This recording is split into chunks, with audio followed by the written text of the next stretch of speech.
పేరు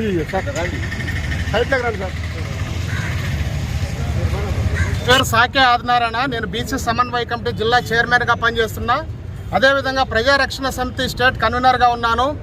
ఈ నెల 15వ తేదీన ఇక్కడ కళ్యాణదుర్గం రోడ్లో 106/1 లెటర్లో జరిగినటువంటి ఏవైతే డెమాలిషన్ జరిగిందో ఈ 18 ఇండ్లకు కూడా ఎటువంటి నోటీసులు ఇవ్వకోకుండా, ముందస్తు చర్యలు ఎటువంటి తీసుకోకుండా ప్రజలందరినీ కూడా భయభ్రాంతులు చేసి రాత్రికి రాత్రే 250 మందిని పోలీసు ప్రొటెక్షన్ తీసుకొని వాళ్ళకి సంబంధించిన మనుషులు తీసుకొని వచ్చి ఇక్కడ ప్రజలందరినీ కూడా భయభ్రాంతులకు గురి చేసి ఎవరినే కూడా వాళ్ళ ఇళ్ళ దగ్గరికి రానికోకుండా ముందస్తు ప్రణాళికగా ఇవన్నీ కూడా బిల్డింగ్లు కొట్టేయడం, ఇది ఎంతవరకు న్యాయం అని మేము ప్రశ్నిస్తున్నాం.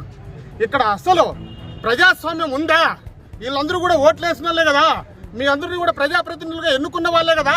ఎలక్షన్స్ ముందు వీళ్ళు గడప గడప దొక్కి ప్రతి ఒక్కరు కాళ్ళు చేతులు పట్టుకొని మీరు ఓట్లు వేయించుకున్నారా లేదా చెప్పండి. ఈరోజు ప్రజాప్రతినిధులు ఎవరైతే ఉన్నారో, ప్రతిపక్షం ఏదైతే ఉందో, పాలపక్షం ఏదైతే ఉందో, ఈ రోజు ప్రజా సంఘాలు ఏమైనాయి, కుల సంఘాలు ఏమైనాయి, ప్రజల కోసం పోరాటం చేస్తున్నటువంటి సంఘాలను ఏమైనాయి? ఇక్కడ ఇంత అన్యాయం జరుగుతుంటే కూడా ఒక్కరు కూడా స్పందించకపోవడం ఎంత విచారకరమో ఒక్కసారి ఆలోచన చేయండి. ఇంతమంది ప్రజలు రోడ్డును పడి వాళ్ళ కుటుంబాలకు బ్రతకడానికి కూడా ఎటువంటి ఆధారం లేకుండా చేసి ఇంత బిల్డింగ్ కూల్చేస్తే నడి రోడ్లో వాళ్ళ కుటుంబాలు నడి రోడ్ల పైన పడితే చిన్న పిల్లల్ని వేసుకొని ఈరోజు జీవనం చేస్తుంటే పరిపాలన చేస్తున్నటువంటి ముఖ్యమంత్రి గారు ఏం ఆలోచన చేస్తున్నారు? డిప్యూటీ సీఎం పవన్ కళ్యాణ్ గారు ఏం ఆలోచన చేస్తున్నారు? లోకేష్ గారు ఏం చేస్తున్నారు? ఇక్కడ ఉన్నటువంటి స్థానిక ప్రజాప్రతినిధులు ఏం చేస్తున్నారు?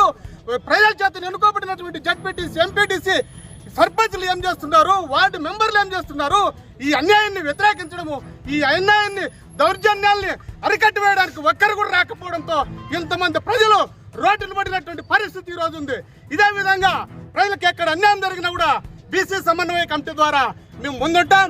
రాబోయే రోజుల్లో అన్ని పాలక పక్షాలని, ప్రతిపక్షాలని, కుల సంఘాలని, ప్రజా సంఘాలని, మేధావుల్ని అందరినీ కలుపుకొని కూడా ఈ ప్రజలకు న్యాయం చేరేంత వరకు, న్యాయం జరిగేంత వరకు, వాళ్ళకి స్థలాలు వచ్చేంత వరకు, వాళ్ళకి ఏవైతే నష్టపోయినారో అవన్నీ కూడా ప్రభుత్వం వెంటనే చెల్లించాలా. దీనిపైన కలెక్టర్ గారు, ఎస్పీ గారు వెంటనే చర్యలు తీసుకోవాలా. ఈ బాధ్యతలు ఎవరైతే ఉన్నారో వాళ్ళందరినీ ఆదుకోవాలా. దీనికి పాల్పడినటువంటి వాళ్ళని వెంటనే కఠినంగా శిక్షించాలని ఈ సందర్భంగా తెలియజేసుకుంటూ మీ పోరాటంలో కూడా మేము కూడా భాగస్వాములు అవుతాం. మీతో పాటు మీకు న్యాయం జరిగేంత వరకు ఎంత దూరమైన మీ వెంట మేము నడుస్తామని ఈ సందర్భంగా మీ అందరికీ తెలియజేస్తున్నాం. పేదల ఐక్యత, పేదల ఐక్యత, పేదల ఐక్యత, పేదల ఐక్యత.